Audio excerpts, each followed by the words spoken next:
నరేందర్ రెడ్డి ఓడినా నష్టం లేదు. ఇగో ప్రచారంలో తిరుగుతున్నాడు.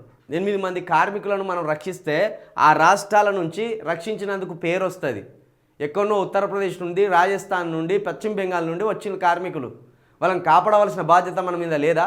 మన ప్రాజెక్టుల కోసం కదా వాళ్ళు శ్రమించేది. కానీ ఈయన ప్రచారంలో తిరుక్కుంటున్నాడు.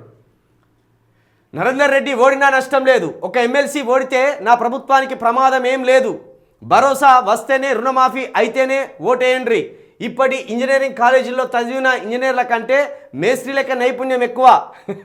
ఈయన మేస్త్రే కదా, అందుకే నైపుణ్యం ఎక్కువ అంట. మరి ఈయన నైపుణ్యం మామూలు నైపుణ్యమా? ముఖ్యమంత్రి అయ్యే అంత నైపుణ్యం సంపాదించాడు.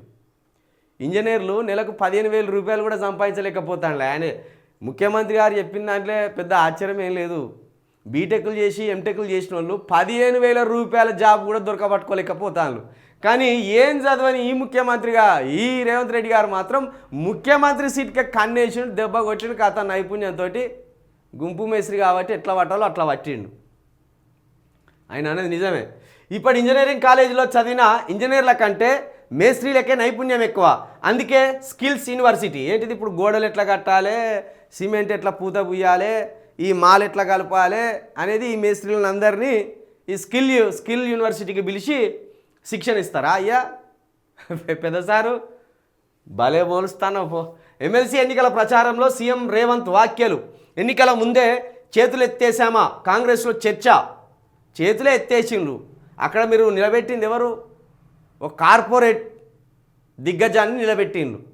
ఫీజులు ఎవడైతే వసూలు చేస్తాడో, విద్యను ఎవడైతే వ్యాపారం చేసి దోసుకుంటున్నాడో, విద్యార్థుల తల్లిదండ్రుల రక్తాన్ని పీల్చి పిప్పి కోట్లు సంపాదించి ఆ కోట్ల మీద పడకలు వేసుకొని ఎవడైతే కులుకుతున్నాడో వాణ్ణి నిలబెట్టిండ్రు అక్కడ మీరు. మరి ఆయనకి ఎందుకు కోట్లు వేయాలి? వాడే దోపిడీదారుడు, వాడే విద్యార్థుల తల్లిదండ్రుల రక్తాన్ని పీల్చేటోడు, విద్యార్థుల తల్లిదండ్రుల రెక్కల కష్టాన్ని సంపదగా సృష్టించుకున్నవానికి మీరు టికెట్ ఇస్తే ఎందుకు గెలిపించాలి? బక్క జెడ్సన్ అన్న గెలిపించండి. 6వ నెంబర్ మీద బక్క జెడ్సన్ అన్న నిలబడ్డాడు. 6వ నెంబర్ అని ఉంటుంది పాంప్లెంట్లో. ఆ పాంప్లెంట్లో పోలేడు, దానికి సంబంధించి ఎన్నికలకు సంబంధించి పోలేడు బాక్స్ ఉంటుంది కదా, ఆ పేపర్ ఇస్తారు కదా, ఆ పేపర్లో 6వ నెంబర్ ఉంటుంది. 6వ నెంబర్లో బక్క జెడ్సన్ పేరు ఉంటుంది గుద్దుండి.